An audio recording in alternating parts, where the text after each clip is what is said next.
Welcome to the Ellevate podcast, conversations with women changing the face of business. And now your hosts, Kristy, Wallace, and Maricella, Herrera. Hello and welcome to the Ellevate podcast. This is your host, Kristy Wallace, with my co-host, Maricella Herrera.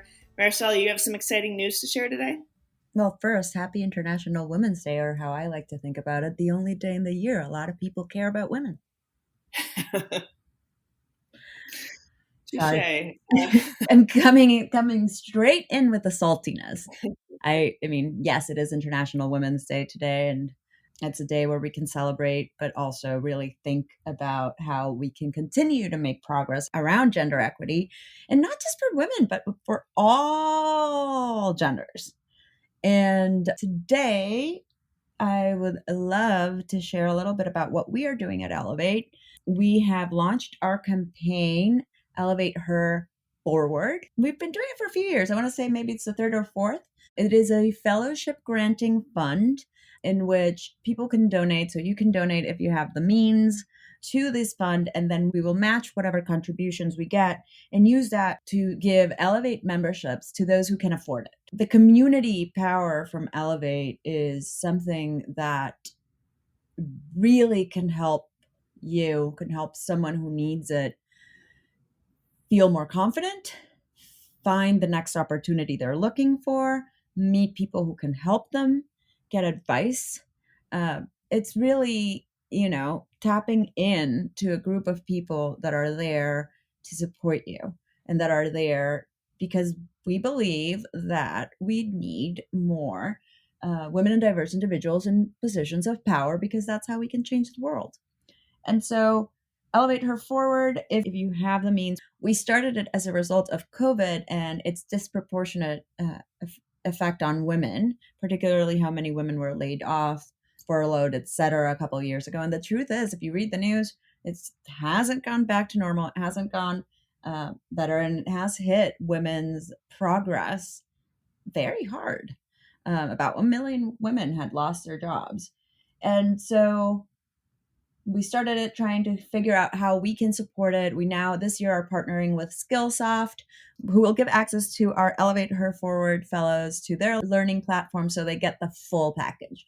They're going to have Skillsoft to build their skills, Ellevate to really drive their connections, their community. And we know that your next opportunity is more likely to come from a loose connection than a close connection, and you can find them at Ellevate.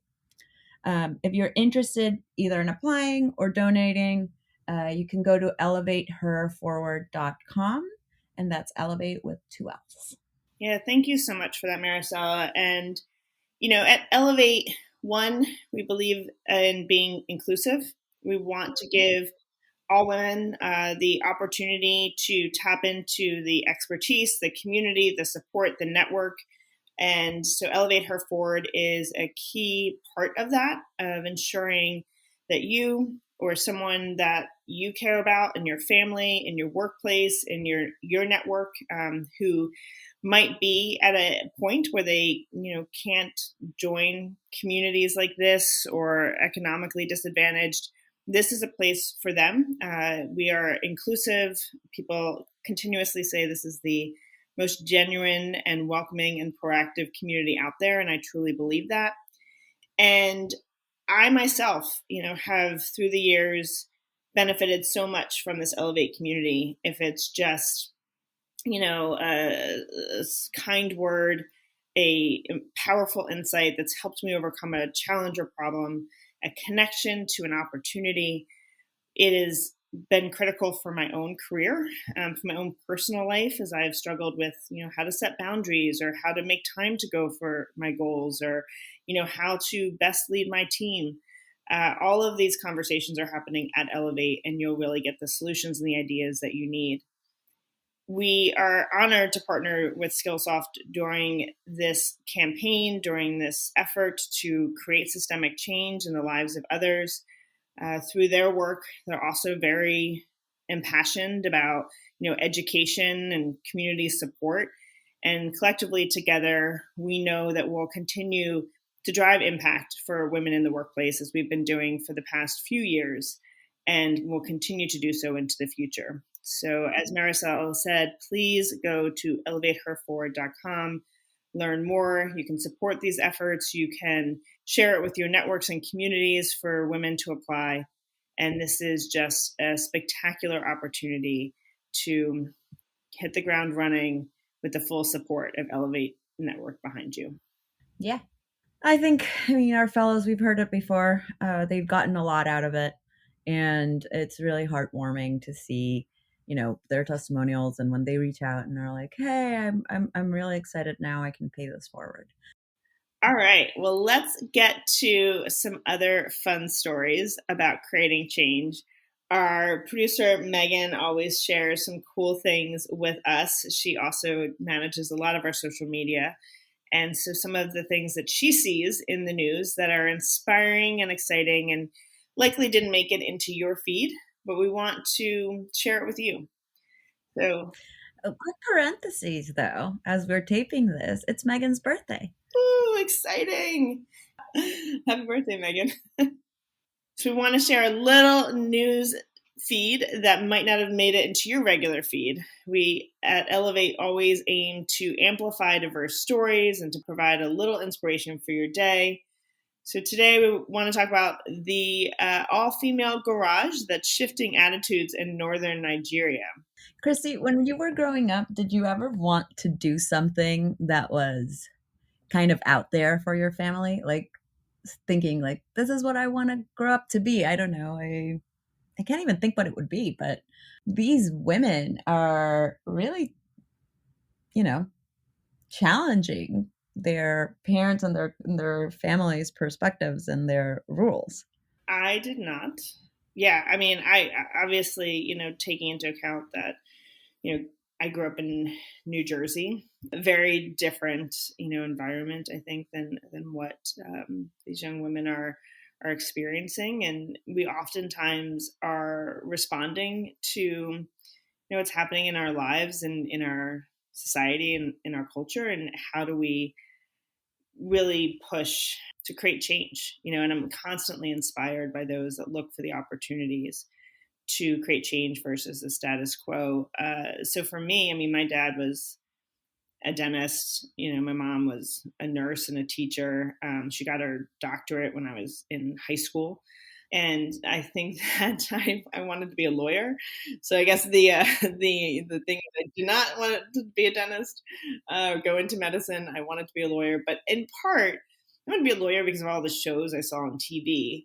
And during this time in like the 80s was the first time we were really starting to see women represented in the courtroom and as lawyers. And that's what I really aspired to be. They seem so strong and so independent and kind of just fighting for what they believed in. And that's what I wanted to do until I started the process of applying to law school and realized that, yeah, maybe that is not something I wanted to do, nor could I afford it. Decided to forego that route. But at the end of the day, the things that I wanted to accomplish through a legal career are things that I am accomplishing through my career at Ellevate. And so it's really about, I think, what is that purpose that you seek and how do you achieve that through, the work that you do, regardless of what it is.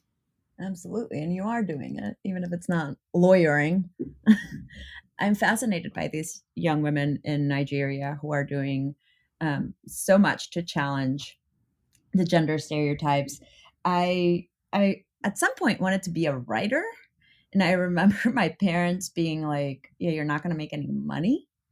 And that was a very different reason to say I should look somewhere else than what, Zainab Dayabu, who's featured in the article, they're her parents' reasoning. They said she shouldn't be an apprentice at the first all-female garage because she wouldn't find a suitor. So kind of very, very, very different from where we're coming from. Yeah, and that's why it's so incredibly important that we continue to amplify these stories so that we collectively understand that, our experiences are not always the same, in many cases not the same as others. But I do think that, The binding element is that, finding purpose, finding your passion, creating change. And one of the individuals who went through this program said, I want our women to get out of the societal norms that bond them. There are so many technology-related activities that women are excluded from in this part of the country. We cannot succeed in northern Nigeria without technology, and women must be part of that journey. And so Fatima Adamu said this, and it's true. I mean, across the globe, there are societal norms that bind women and keep us from achieving change and progress and finding our passion in the ways that we want to. So if it's in Nigeria or in New Jersey, there's lots of work to be done on many different levels. We're coming from different places in this journey, but we need to continue to move forward and continue to seek those opportunities and support one another in doing that. And she has quite the point, right? Like she says that Nigeria needs technology and women must be part of the journey. It's very in line with what we say all the time. If we can get women involved in positions of leadership and positions of power, in this case, in something that would be life-changing for a country, which is much more of a technological advancement, we can actually change the world because women give back to their communities about 90% of what they make. And in this case, you could argue you would have women using, in this case and in many cases, as women are more involved in technology and STEM, you get different outcomes of the things that are being put out there. Like we see that with AI, we see that with less biased technology, and it's important to have those perspectives in there. Yeah, that is incredibly true. And really relates to the interview today with Alisa Parenti because she is an award-winning journalist and storyteller with 30 years of experience. We talked a lot about, the ways in which she, as a woman in media, is able to influence stories, her experience in media and coming up through the ranks within that space. She's also the author of Betrayal, the Ethel Rosenberg story, where she is diving into a real life story that impacted the life of this woman, Ethel Rosenberg, and retelling that story in a way that, shines more of a light on who this woman was and why she, faced many of the injustices that she did. And so there's so much power. I mean, Maricella, you should have been a writer. I would consider that you are still a writer because you do a lot of writing for us at Ellevate. But your voice matters, and being able to tell those stories either through our podcast or, the roundtables, everything that you do is a powerful tool. And I think it's even more powerful because you constantly do the work of not just telling the stories or the narrative through your own lens, but doing the work to understand the experience of others and how you can best incorporate their stories as well. Oh, thank you. Yeah, I guess I did end up writing. It's not what I thought I would.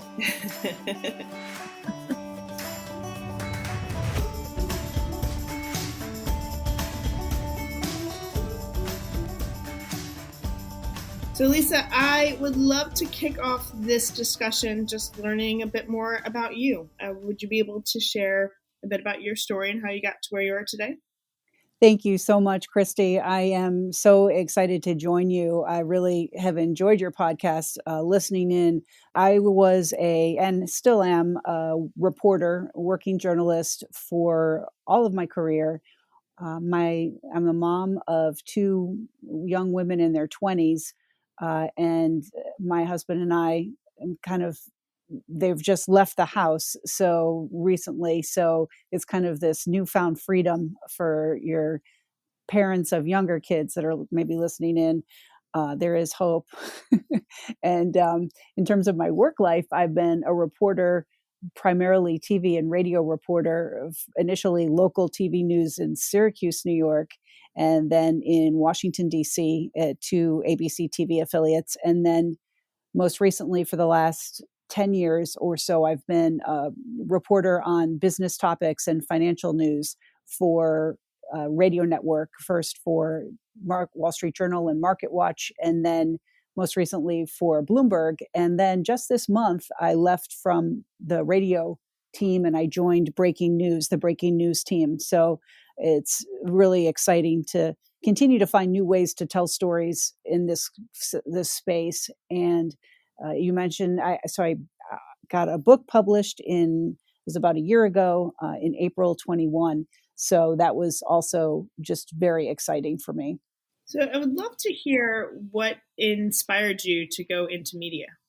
I was in college and I was following along on election night. I was interning at a TV station. I was always kind of interested in telling stories.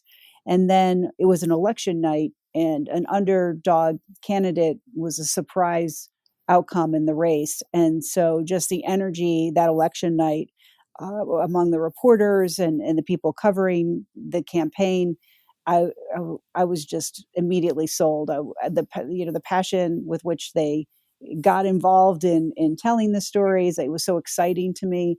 And then as I realized the importance of telling stories from underrepresented groups of people who are not necessarily covered as extensively as others, and just the need to give voice to stories that might otherwise go untold, I really felt called to do this kind of work. I love that moment of inspiration.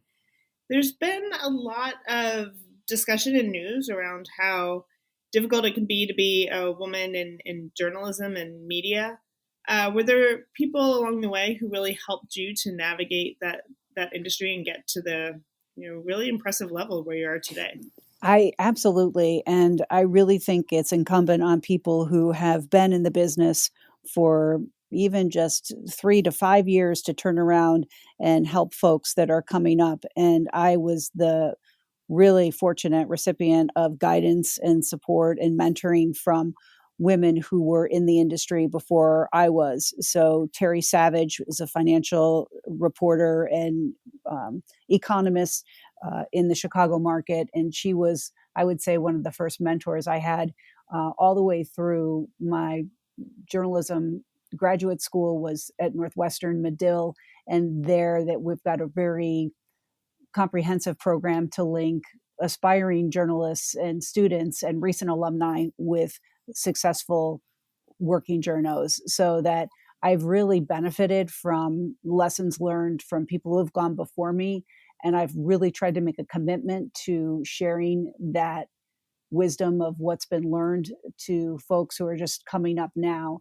And it's so inspiring when you get with somebody who's just entering the space, because okay, being honest, if I'm really being honest, it's like, okay, I got to do this coffee. And now, of course, everything's on Zoom. And it's like, here we go, another Zoom call. And then I'll see this bright, young, passionate young reporter. And it's thrilling and it's so exciting. And I get all excited all over again. So it really is something that gives back to me. So I would say those individuals have really helped me and I'm forever grateful to them. And, it's funny, Kristy, because when you started to ask that question, I was thinking about people from whom I learned not so great lessons, right? And in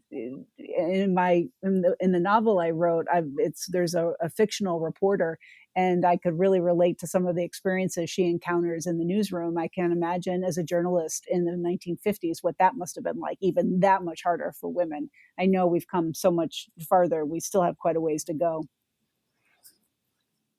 Yes, that is true. We have ways to go, but we're always hopeful and confident here at Ellevate. And it's hearing stories like yours, and just, these real conversations that I think, show us that there's a lot of us working in many different ways to create change. So thank you for that. You mentioned in your introduction that you recently moved into a new role. And I'm curious, 20 plus years in this industry, working through different stations and different companies and roles. And it's inspiring to me. I think it's exciting to many of us to see that there's still always, progress and change. But how does that feel? How did that transition feel moving to breaking news? Is that exciting? Is there any, are you nervous? Are you, just what has that been like for you?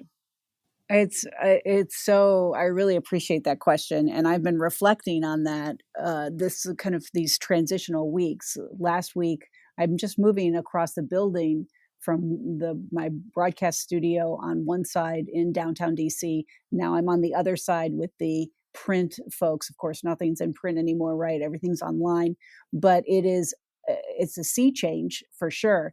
And I was feeling very much, and I'm wondering, I don't know. I would think that a lot of the listeners, and certainly people who are engaged with Ellevate, might relate to this, where you feel like, okay, I've learned almost all that I can learn in this space, and it's gratifying for a while because you just kind of go on cruise control.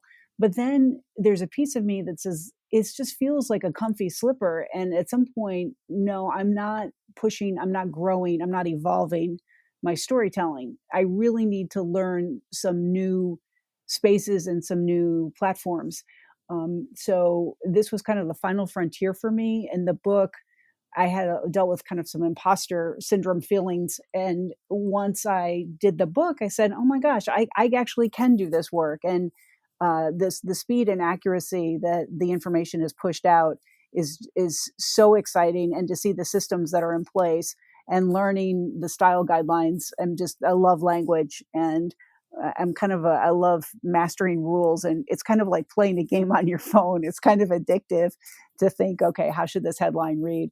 So all of those, it's been great. It's been exciting and thrilling, but it's also been very exhausting, and trying to do a comprehensive transition document for the person who's stepping into my role back in radio, just making sure to cover all the bases. And so I really kind of let myself off the hook with a lot of, just kind of the business of our house and of my cooking good foods and doing the things, getting exercise. I was like, okay, you know what? I need to give myself some time here. All I'm going to work on is my work and enjoying some time with my husband and getting a good night's sleep, and literally that, and drinking water. So it was very achievable, a very low bar that I set, and hopefully I can fold back in some exercise over the next few weeks. But just really giving yourself the grace, I think, is so important. And I just, along those lines, I would say to folks who are making big jumps and transitions to think of yourself as you would think of your kids, or a sister, or somebody, a coworker that you cherish and love. You wouldn't have really unrealistic expectations on them. And so I just always kind of go back to that framework in my mind. I think, okay, I wouldn't think less of my daughters if they didn't necessarily, sanitize the bathroom this week. They're learning a lot of stuff, and so it's okay. But we're so hard on ourselves sometimes, I think. I could not agree. I could not agree more. I mean, listening to you, I'm like, that is exactly what I do, and take on something new and just keep piling it on, versus saying, okay, there's only so much weight we can sustain, so what needs to be taken off for a while. And we're our own harshest critics. Yeah, I mean, that analogy of you wouldn't judge your daughter or your friend if their bathroom wasn't spotless. And yeah, that's true, because we get, I get so caught up in trying to be perfect at all of these things at once, and that's not sustainable. And so it's really, like you said, giving yourself some grace and knowing what's most important to you in that moment. So you've mentioned your book, and I would love to hear more about Betrayal. This is a historical fiction novel, and I was immediately interested in the Ethel Rosenberg case and Julius and Ethel Rosenberg, in a story that I saw in 60 Minutes a few years ago, in which I think it was actually 2017 now, that they did a deep dive on the case, and it's in the CBS archives if anyone's interested. It was my launching off point, because the cases of the atomic spies who were executed in June of 1953, they were originally charged in about the same time of 1950. And their story runs parallel with the Korean War. And what you find out pretty quickly is that the main evidence against them was the testimony of Ethel's brother, David Greenglass.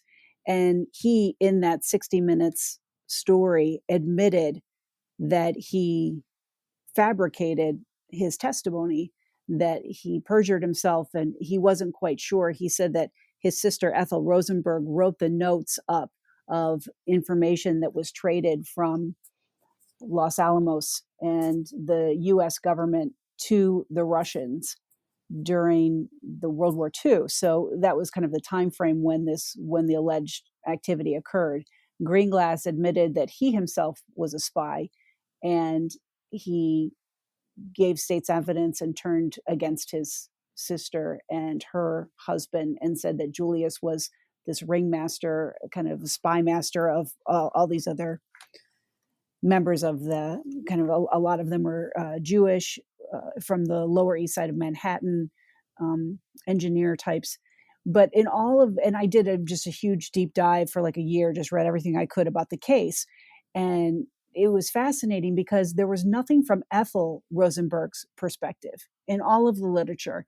And I kind of kept going back and I'm like, what did they have on her? They don't have anything on her in terms of her being a part of this espionage conspiracy that they're alleging. The main prosecutor is Roy Cohn, who is reemerged recently, was a fixer, air quotes, a fixer of President Trump's. And he is the subject of a documentary. But he was, at the time, he was only 24 years old. He's the youngest ever prosecutor on this level. And so he really pushed for the death penalty. Bottom line is this: it seems to me that it was quite an injustice that was visited on Ethel Rosenberg.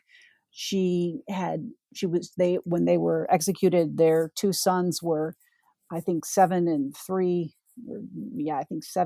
years old at the time. And so I reached out to the older one, who's now they're in their 70s, and had some communications back and forth. And they were just, the more I read, the more impressed I was with what Ethel chose, how she chose to live her life. She would never implicate anyone else to kind of save her skin.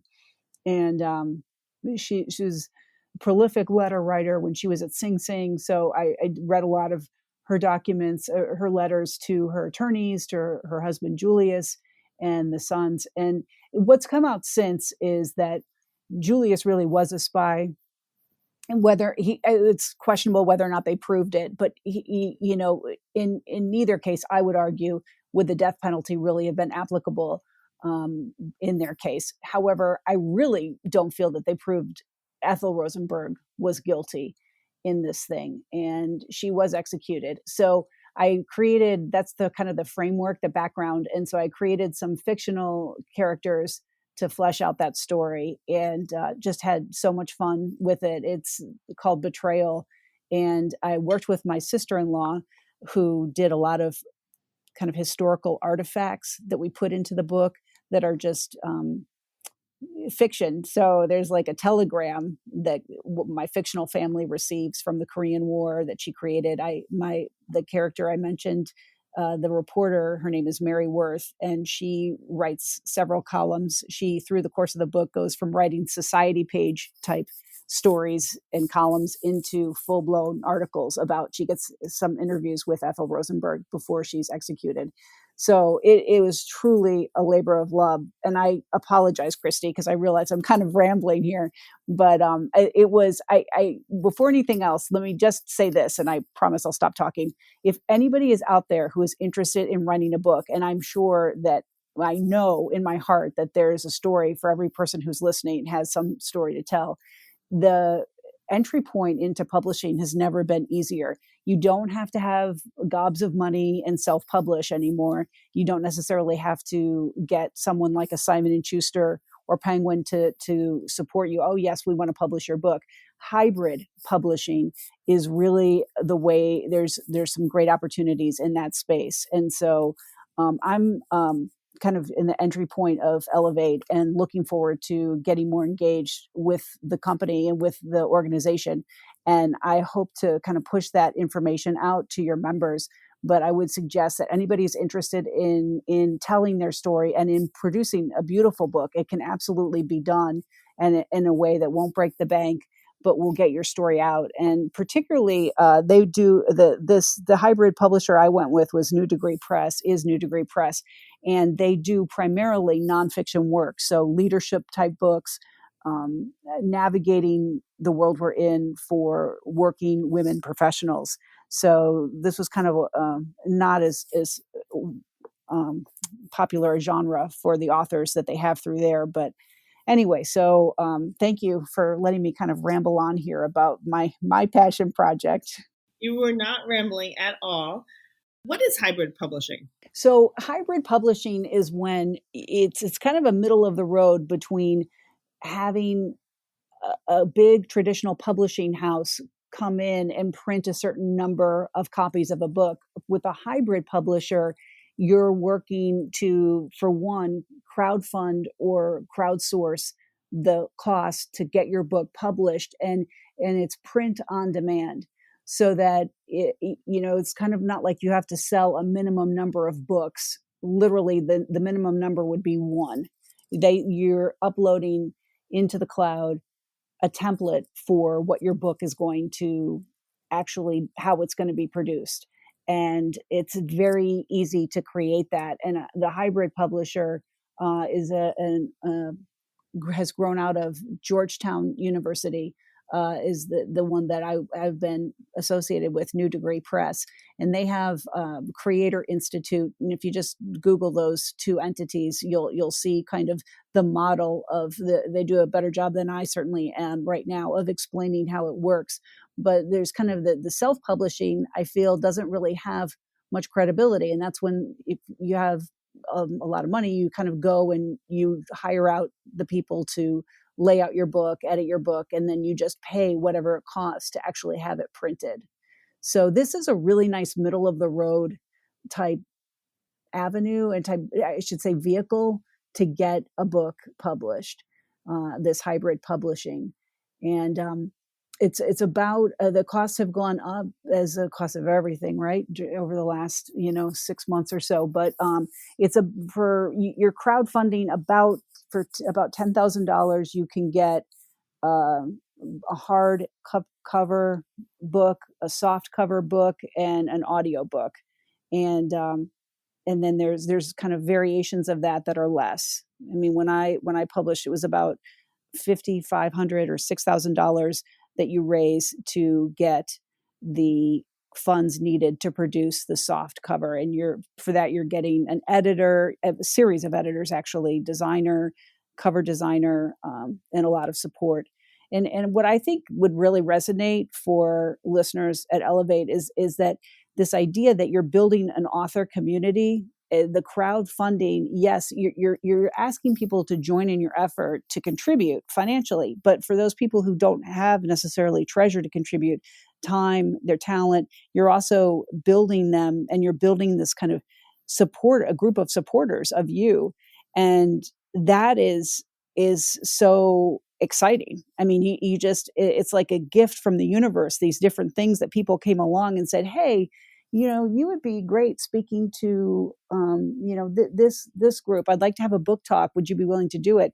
And just ways that I never would have thought about engaging with people. And it just is, it's a great way to get something you want to say out into the world and to more listeners and to more readers and viewers. And we definitely need more voices and more diverse voices. So that is, all of this is, I had never known about the hybrid publishing before. So I'm very excited about that. Were there any practices you used when writing this book? I mean, every day you're talking about the news and what's happening in real time and in our world, the reality of that, which I think we can both agree. Sometimes it does seem like it's fictional, but it is real.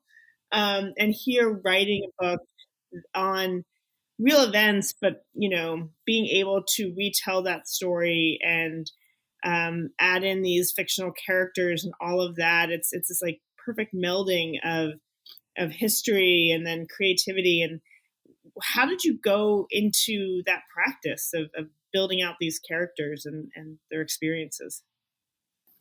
So I think it's a really great question. And I would say too that it's something that applies to so many different kinds of work, that whenever we have these side gigs or, side hustles that we're working on or passion projects, how do you really make them, when the rubber meets the road, how do you do it? And I just found that it was about showing up for myself. I have to get up. I'd have to get up around 5 to get in a couple of hours of writing in the morning. And again, I realized that people with children really under the age of, I don't even know, 18, maybe I would say, because then when they can start to, drive and go out on their own, you're like, that's another whole set of problems. But I was really fortunate in that when I'm where I'm at in the life of my family, I don't have young children that I'm responsible for. When you're really in a place where you're responsible only for yourself and a rescue dog and a husband, not in that order, that it just is uh, um, just really claiming that time for yourself. And so I recognize, more challenging if you are a parent, but it just is just finding that time and then making it a habit, doing it. Okay, I'm going to do 10 hours. I mean, I think anything less than 10 hours is maybe 5 to 10 hours, definitely a baseline of 5 hours a week of doing what it is you want to do. And that's how it came about. And then in terms of the creating characters, this was something also through the hybrid publisher that I went through. They have workshops, and they would talk about, you would kind of develop character sketches on all of your fictional characters, how old they are, really get to know them, what kinds of things do they like to do. So it might not actually be for any would-be fiction writers can appreciate this. It's not necessarily what they're going to say or do in your book. It's kind of who they are. It helps you to map out, how would they approach this situation, what would they be thinking. And so I had character sketches on the different fictional people in my book, and that was really helpful. Such great advice. And if anyone is inspired to write their book and to start going after that goal, is there a way that they can follow you to stay up to date with all of your learnings and experiences? Yes. So I'm on social media, LinkedIn, all the places, by my name, Alisa, Alisa, and the last name is Parenti, P as in Paul, Arenti. And my website is that name, alisaparenti.com. And on there, I've got a way for people to reach out. If you direct message me, I'm happy to talk with folks. If you're interested in learning more about hybrid publishing, we could share our journeys about trying to get your message out. The funnest part of the journey for me was actually writing the book, promoting it, less so. I find sometimes the social media stuff is just, I don't know what happens. I'll like start watching something or looking at something, and, all of a sudden 15, 18 minutes are gone, and I feel like cheated somehow. But, and then they keep adding them. Now, I don't know. I think your kids are younger than this, Kristy, but like what'll happen is that they'll let you follow right about the time that they'll let you follow them. They're on to the next social media platform. So you're like, okay, they finally are letting me, look at their stuff on Instagram or whatever. And now they're on TikTok, and then they're on something else. So it's funny. But so at any rate, but if you do reach out to me, and I am on the Ellevate, I'm a member. I just kind of did the basic membership. So I'm not sure that I've set up an email through Ellevate. However, if you go to my website, all my contact info is there. My info is on LinkedIn as well. Excellent. Well, thank you so much for joining us today on the Ellevate podcast. It has been just such an honor to hear your story, and wishing you all the best. Thank you so very much for having me, Kristy. And thank you for the work that you're doing and all the work that Ellevate is doing. It's, I think, critical. And I'm just super excited to get engaged and spend more time with each of you going forward. Absolutely.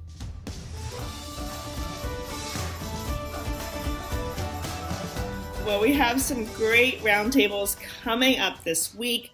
I hope that all of you will join us. Our executive roundtable is talking about leading in a virtual world.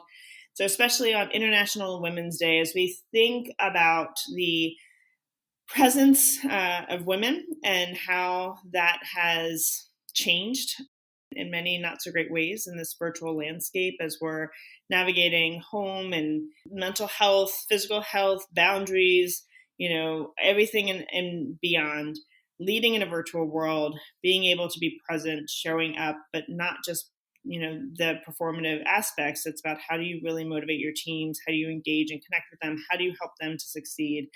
Are all key ways that we can continue to move the needle and see the impact of women in leadership. So every Tuesday at 1 p.m., we have our executive roundtable, and I hope that you will join us as we talk about leading in a virtual world. We also have some other great roundtables coming up. Maricella, do you want to share some of that with us? Yeah, the Rising Leaders Roundtable, Thursday at noon, will be talking about how to project confidence through executive presence. Our guest speaker that day is Diane DeResta. She is phenomenal when it comes to how to really put a pow into your public speaking, presenting in front of your team or stakeholders, and really getting your message across. We also have our Entrepreneurs Roundtable, tarot readings for career and business. So that'll be very fun and interesting. I would love a little tarot card reading of my life. The Women Seeking Confidence Roundtable is going to cover how to stop second guessing yourself. So also something I think relates to many of us, including myself. And in New York City, our Rising Leaders community will be doing a check-in on their goals for 2022. So as we share about these roundtables, you can see that virtually we're convening every week for real discussions around executives, rising leaders, entrepreneurs.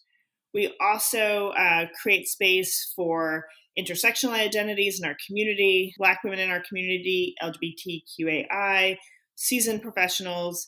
We have a Women Seeking Confidence Roundtable, and also on the regional level, we have 40 chapters around the world who are bringing together women in your community to have these conversations that matter. So learn more about Ellevate Network at ellevatenetwork.com. There is always something for you, a way for you to connect, to learn, to be inspired, and to continue to grow and achieve your goals at ellevatenetwork.com. Absolutely. And for our section of firsts, or how Catherine, who is our other producer, has kindly suggested we call it Roll Your Eyes, Lori Leshin was appointed the first female director of NASA's Jet Propulsion Laboratory. Ooh, NASA. Joanna on our team loves NASA, so she'll be excited about that. Dipti Vaidehaya became New Jersey's first South Asian woman municipal judge, which is a long time coming, but congratulations, Dipti. Jess Harvey became the first woman lifeboat crew member of the New Begin by the Sea rescue team in its 170-year history. Whoa. Susan M. Collins was named the new president of the Federal Reserve Bank of Boston, becoming the first Black woman to lead a U.S. central bank. That is very exciting. Spreti Valente was named the first female chair of the Los Angeles International Wine Competition. Oh, we love our wine. Her own heart. Jane Campion became the first woman nominated for Best Director twice. And Cynthia Chavez Lamar was chosen as the new director of the National Museum of the American Indian, becoming the first Native woman to lead a Smithsonian museum. And my heart is full with that one. Yes, such a great milestone. Well, thank you all for joining us today for this Ellevate podcast. We're here every week with a new episode released on Tuesdays. You can find us on all of your podcasting platforms, as well as follow us on social media for up-to-date clips and announcements when the podcast comes out. And next week, we've got a great interview with Michelle B. from Skillsoft. Michelle is the Chief Marketing Officer And she and I have connected a few times through the Ellevate Skillsoft partnership because we both care so deeply about creating change for women in the workplace. And together, our organizations are doing great work with Ellevate Her Forward, which you can find out more at elevateherforward.com. Thanks so much for listening to Ellevate. If you like what you hear, help a girl out. Subscribe to the Ellevate podcast on iTunes, give us 5 stars, and share your review.